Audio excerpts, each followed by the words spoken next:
Assalamualaikum warahmatullahi wabarakatuh. A'udzubillahi minasyaitonir rajim. Bismillahirrahmanirrahim. Bismillah, alhamdulillah, wassalatu wassalamu ala rasulillah wa ala alihi washabihi wa mawalah. La haula wa la quwata illa billah. A'udzubillahi minasyaitonir rajim. Bismillahirrahmanirrahim. Ya ayyuhalladzina amanu taqullaha wa kunu ma'as-shadiqin, amma ba'd. Para shaimin, shaimat rahimakumullah, jamaah haji kolbu, semoga kita senantiasa mendapatkan rahmat, keberkahan dan maunah dari Allah Subhanahu wa taala. Seizin guru, mari kita melanjutkan ngaji kita. Nasu'il ibad, terlebih dulu mari kita bersyukur. Alhamdulillahirabbil alamin ala kulli halin wa ni'matin. Bersolawat Allahumma sholli ala sayyidina Muhammad wa ala alihi washabihi. Para shaimin, shaimat rahimakumullah, hari ini kita masuk maqalah ke-11. Al-maqalatu hadisul asrah wa qala al-muallif fi hadzal kitab wa nallahu bima bi unmiya fid darain amin ya rabbal alamin. Qila li Ibrahim alaihi salatu wassalam, diceritakan dari Nabi Ibrahim alaihissalam, beliau di stigma sebagai Khalilullah, Nabi yang sangat dikasihi sebagai kekasih Allah. Di dalam cerita ini disebutkan li ayyi syai'in ittakhadhakallahu khalil. Mengapa engkau Nabi Ibrahim kok sangat dikasihi, sangat disayangi oleh Allah? Qala, maka Nabi Ibrahim alaihissalam berkata, bithalatati asya, mungkin karena 3 hal ini sehingga saya disebut dengan Ibrahim Khalilullah.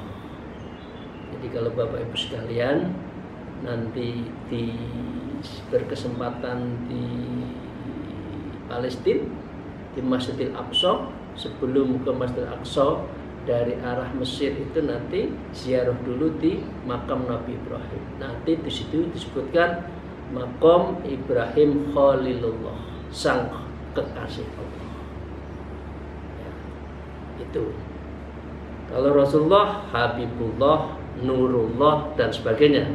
Tapi kalau Khalilullah adalah Sayyidina Ibrahim, Nabi Ibrahim. Beliau mengatakan 3 hal. Yang pertama, ihtartu amarallahu ta'ala ala amri ghairih. Aku lebih memilih perintah Allah atas perintah selainnya. Wa fi nushatin mahtartu amril ghairi ala amri Allah ta'ala. Di nas lain disebutkan aku tidak memilih perintah yang lain di atas perintah Allah Subhanahu wa taala. Ibu dan bapak sekalian, ingat ketika Nabi Ibrahim diminta untuk mengorbankan, menyembelih anaknya, maka saat itu pula tidak ada kata yang lain kecuali sami'na wa ata'na ala amrillah, atas semua perintah Allah tanpa reserve. Jadi dengan demikian semua adalah lillah billah ma'allah, lillah fillah ma'allah. Semuanya dari, untuk, dan ke bersama Allah. Itu yang pertama. Yang kedua, Nabi Ibrahim mengatakan wa mahtamamtu bima takaffalallahu li. Aku tidak merisaukan, wa mahtamamtu, saya tidak berangan-angan, tidak risau, bima takaffala, dengan apa yang sudah ditanggung Allah li kepada saya. Karena hidup saya sudah ditanggung, rezekinya, makannya, jabatannya, tugasnya, Allah sudah mengatur. Artinya, aima kuntu bi amri ma tahammalallahu li minar rizki. Yakni tidak bersikukuh dengan suatu urusan yang telah Allah tanggung untukku dalam hal rezeki.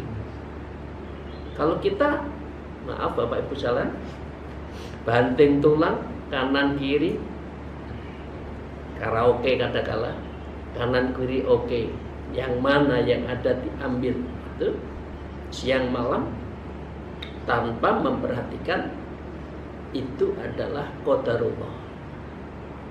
Nah, tugas kita hanya satu, ikhtiar. Ketentuan Allah yang menetapkan semua ukuran yang diberikan oleh kita. Karena itu orang yang akan dikasihi oleh Allah adalah orang yang tidak pernah risau terhadap kesehariannya karena Allah sudah menanggung. Yang ketiga, Bapak Ibu sekalian, wa ma ta'azzaitu wa ma ta'adzaitu illa ma'as dhaif.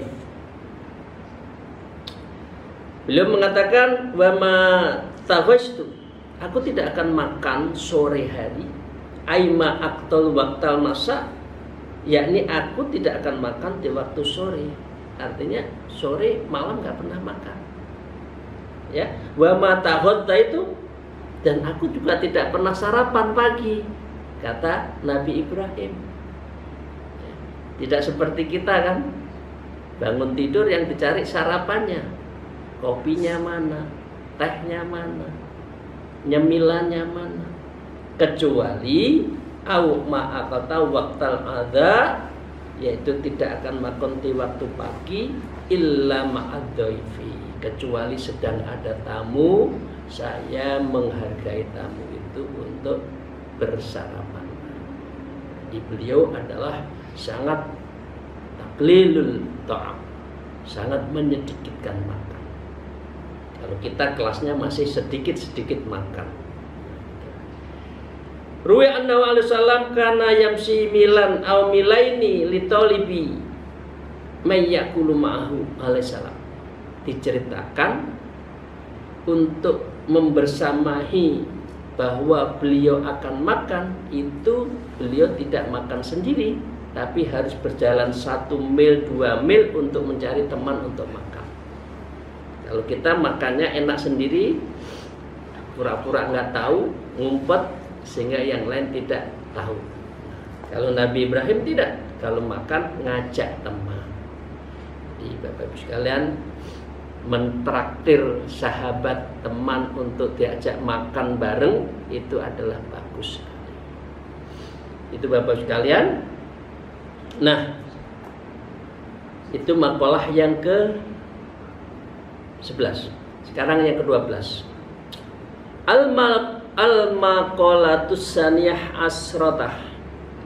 Makalah yang ke-12, an ba'dil hukama, dari sebagian ahli hikmah, ahli spiritual, au attiba'il qulub, artinya kiai-kiai khusus yang menenangkan hati kita sebagai tabib hati kita, tabibul qulub, yang bisa menjadi tabib kita. Beliau mengatakan salah satu asya'i tahfrijul husos bidhammil ghaini an tuksiful humum. Beliau mengatakan ada 3 hal yang bisa melapangkan kegundahan. Ya, salah satu asya'u tahfrijul husos. Ini dibaca kalimatnya husosu, dibaca dhammah huruf wainya, ya ini melenyapkan kesusahan. Artinya harus ada upaya, karena susah itu tidak dibiarkan, tapi diupayakan untuk tidak susah. Misalkan zikir, misalkan ambil wudhu, jangan sendiri, harus ada teman bicara. Itu adalah bagian dari apa? Menghilangkan kegundahan. Apa itu? Zikrullah ta'ala. Orang yang buka berzikir, orang yang membiasakan zikir, ya alladzina amlatkullah dzikron kasiro, kita diperintahkan zikir menyebut nama Allah itu sebanyak-banyaknya, fasabbihu bukrata wa asila, dan mensucikan nama Allah pagi, siang, sore, itu adalah orang yang akan hilang gundahnya. Ala bidzikrillah tatma'innul qulub. Maka sekali-kali hendaklah engkau berzikir, karena zikir itu akan bisa menenangkan hati. Apa itu zikirnya? Bi ayyi sibghatin kanat yaqulu katsiran. Bacaan-bacaan yang sighat, yang bacaan yang kalimat yang sudah Bapak Ibu sekalian bicara, sampaikan, zikirkan. Sighat. Ya, misalnya apa? La ilaha illallah wala haula wala quwata illa billah. Ini contohnya dari kitab ini. La ilaha illallah wala haula wala quwata illa billah. La ilaha illallah Muhammadur Rasulullah boleh. Subhanallah alhamdulillah wa la ilaha illallah wallahu akbar. La haula wala quwata illa billahil aliyyil boleh. Allah keluar nafas kita selalu menyebut nama Allah juga bagus. Jadi intinya orang yang zikir tidak akan pernah gundah. Yang selanjutnya, zikir itu selain zikir adalah munajat. Bapak, Ibu sekalian, berkali-kali saya sampaikan apa bedanya doa dengan munajat. Kalau doa itu kita mohon, tapi kalau munajat kita dialog dengan Allah. Nah, contohnya ini contohnya. Ya mu'isu kulli malhufin nadah. Wahai hadat yang memberi pertolongan kepada setiap pengeluh dan yang menyerunya. Ya, artinya memuji Allah kan? Wa ya mujibu kulli mustarin ta'ah. Wahai zat yang mengabulkan setiap orang yang memerlukan, yang berdoa kepadanya. Nah, memuji. Bukan ya Allah begitu saja, tapi dipuji. Ya. Wa ya haliman ala kulli dhi hafwatin asah. Wahai zat yang maha pemurah terhadap setiap orang yang mempunyai kesalahan, yang telah menurkainya. Artinya kita mengakui salah, kita pernah durhaka, karena itu ampuni kan gitu. Jadi diungkapkan, memuji dulu sambil mengungkapkan terhadap kebesaran-kebesaran Allah di satu sisi dan kelemahan di sisi yang lain. Artinya keselemahan kita. Wa ya qa'iman bil kifayati liman atharahu ala dunyah. Wahai zat yang memberi kecukupan kepada orang yang lebih mengutamakannya atas dunianya. Artinya Allah yang menentukan. As'alukal wusulu ila mala aslu ilaih. Aku memohon kepadamu. Nah, ini bedanya munajat.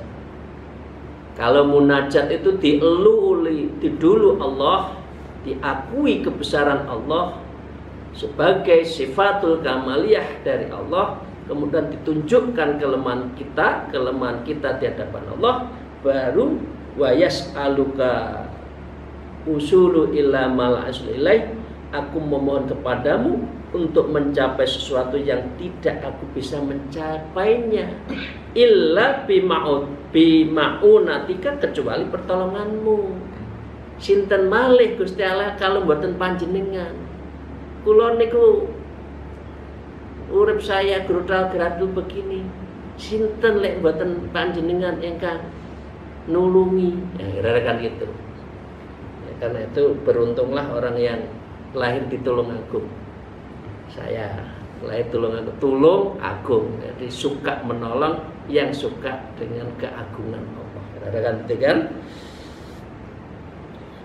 Wa taf'a ma la utiku ta'u illa biquwatika, dengan menolak apa yang aku tidak mampu menolaknya ya Allah, kecuali dengan kekuatanmu. Misalkan jenengan difitnah, aku nggak mampu ya Allah menolak. Sinten malih kalau tidak panjenengan, ya Allah yang akan turun tangan bagi orang yang menfitnah kita, menghancurkan karakter assassination, Allah akan marah kepada kita. Wa as'aluka khairatan fi afiyatan wa afiyatan fiha khairatan. Dan aku memohon kepadamu ya Allah kebaikan berisi afiat, kesehatan jasmani wa rohani, yang mengandung fiha khairatan, yang di dalamnya untuk kebaikan. Jangan sehat untuk maksiat, jangan sehat untuk kepentingan dosa, tapi sehat walafiat untuk kepentingan kebaikan. Birahmatika ya arhamar rahimin. Wahai dengan rahmatmu, wahai zat yang maha pengasih di antara orang-orang yang welas asih, engkau adalah segalanya. Ini contoh munajat. Contoh munajat, dialog dengan Allah, dan ini bisa dilakukan di tengah malam, bagus sekali. Jadi doa, orang berdoa dengan orang bermunajat berbeda. Kalau munajat itu ada dialog, tata kalam ma'allah, tata kalam ma'allah, berbicara dengan Allah, munajat ya. Itu yang pertama. Orang yang suka berpikir seperti itu, bermunajat seperti itu, insya Allah tidak gundah. Yang kedua, waliqa'u auliyaihi, dan yang kedua adalah bersilaturahmi, ketemu dengan wali-wali Allah. Kalau walinya sudah meninggal, ziarah ke makamnya, karena beliau tidak dalam keadaan wafat. Beliau itu ada bal ahya, para wali itu adalah selalu hidup. Contohnya di makamnya Gus Dur, beliau wafat tapi masih bisa menghidupi beribu-ribu, puluhan ribu orang, karena banyak pedagang di sekitar makamnya Gus Dur. Itulah wali. Bal ahya, beliau adalah masih hidup. Jadi bersegeralah. Sangat menggampangkan, melangkahkan kaki kita untuk ketemu para kiai-kiai khos, kiai-kiai spiritual, kiai-kiai supranatural, kiai-kiai penuh dengan kekhususannya itu. Nah, itu yang kedua. Yang ketiga, wa kalamul hukama, dan dengarkanlah orang ahli hikmah. Ahli hikmah adalah orang yang bicaranya adalah hati, bicara adalah fil sudur, di dalam hati, yang di dalam kita bersuluk itu ada namanya apa? Maqam muraqabah ma'iyah af'al. Dikirnya adalah latifatul akhfa wal khofi. Akhfa, khofi, akhfa. Akhfa itu fisudur, di dalam hati yang kecil itu. Nah, itu yang kita harus banyak dengarkan. Para kiai-kiai khusus, para ahli hikmah, guru-guru spiritual kita, yang itu kita dengarkan. Bukan, maaf, di sini tidak sebutkan kiai-kiai yang syariat. Ya, syariat baik, tapi kalau di sini yang diminta adalah kiai-kiai yang min auliya wa min ahlil hukama. Jadi ahli hikmah dan para wali-wali itu yang bisa menenangkan hati. Coba Bapak sekalian, kalau ketemu kiai kita di kampung, di mana, lihat wajahnya saja kita sudah senang. Menyebut namanya saja sudah senang. Karena memang keteduhan dari yang beliau, bahasa Jawa itu praupan itu, perwajahannya lah ya. Jadi melihat wajahnya itu sudah tenang. Bapak sekalian, itu makalah yang ke-12. Sekarang ini makalah yang ke-13. Wal maqalatut tsalitsata asyarah anil Hasanil Bisri radhiyallahu an, diceritakan dari Imam Hasan Bisri, wa min akbarit tabi'in, mereka itu, beliau itu adalah pemuka tabi'in, jadi pengikut Nabi. Jadi min ada dari ahsanul qurun, dari kurun yang terbaik. Hasan Bisri masih termasuk beliau.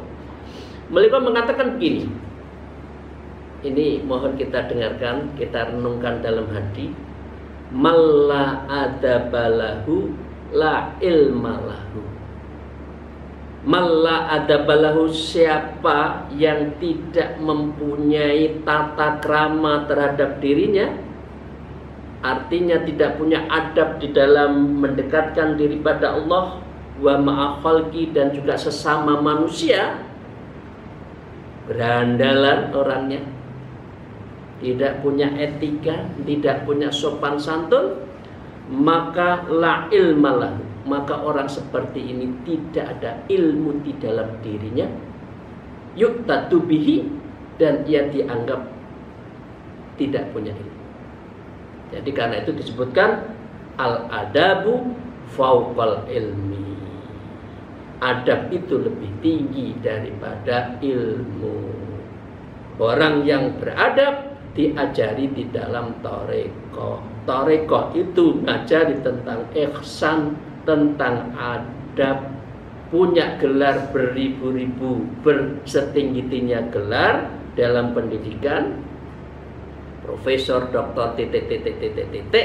Kalau adabnya tidak baik, berarti dianggap di dalam pengertian ilmu tasawuf mereka tidak punya ilmu. Karena al-adabu fauqal ilmi. Malla adabu lahu la ilma lahu. Jadi dengan demikian, monggo Bapak-bapak sekalian yang sudah guru besar, doktor, dosen, pun sungkan-sungkan monggo suluk, ngoten lho. Itu karena inti dari inti itu ya adab, ngoten nggih. Imam Hasan Bisri mengatakan seperti itu.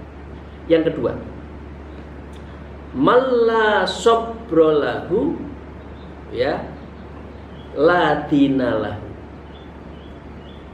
Imam Bisri mengatakan malla sabrolahu, siapa orang yang tidak bersabar, artinya ala ta'ammalul bala'i wa adal khalqi wa ala masaqqah, ya, dia tidak sabar dalam menanggung cobaan dan gangguan sesama makhluk, wa ala masaqqah, dan atas kesulitan yang sangat sulit, masaqqah, pokoknya sedih banget. Sekolah tidak selesai, itu sedih. Misalkan dosen menguji sulit banget, sudah diperbaiki masih salah, masaqqah, ya, maka harus sabar, gitu ya. Istibabil ma'asi wa alal adail faraid, dan menjauhi segala maksiat, atas kesabarannya itu menunda segala kewajibannya itu. Jadi sabar untuk tidak berbuat maksiat. Jadi kuncinya sabar. Orang yang tidak sabar adalah la dinalahu. Orang itu tidak punya agama, yuktadu bihi, yang ia dianggap dengan agama itu. Percuma, nggak sabar, sama saja nggak beragama. Jadi ini penting, Bapak sekalian, ini bisa dijadikan quote ini, nah, anak-anak ya. Jadi malla adabu lahu la ilma lahu. Ya, yang kedua, la sabra lahu la dinalahu. Nah, yang ketiga, wa man la wara'a lahu la zulfa lahu. Yang ketiga, wa man la wara'a lahu, orang yang tidak wara', tidak sederhana, tidak menempatkan dirinya dengan baik. Wara' itu kita sudah bahas beberapa hari yang lalu tentang pengertian wara'. Artinya anil maharimi wa subhat, artinya terhadap segala sesuatu yang haram dan subhat. Harus hati-hati rezekinya dari siapa, makan bisa dimakan atau tidak, itu harus wara', harus hati-hati. Maka orang yang tidak wara', la zulfa lahu, maka tidak ada derajat bagi dirinya, tidak ada karomah pada dirinya, tidak ada ta'ziman, tidak ada kehormatan bagi seseorang yang tidak wara'. Ya, artinya aila martabah lahu indallah. Orang seperti ini tidak mendapatkan martabat derajat di sisi Allah, wala qurbata lahum minallah ta'ala, dan juga tidak mempunyai kedekatan sama sekali dengan Allah karena dia suka melawan ketentuan Allah. Sebetulnya syubhat ngaku halal, sebetulnya haram diakui halal. Mereka mengatakan nyari rezeki yang haram saja sulit, apalagi halal. Hati-hati. Maka orang seperti itu la zulfalah, tidak akan mendapatkan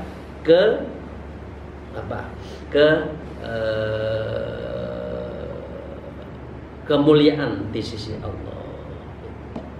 Bapak Ibu sekalian saya hormati, satu lagi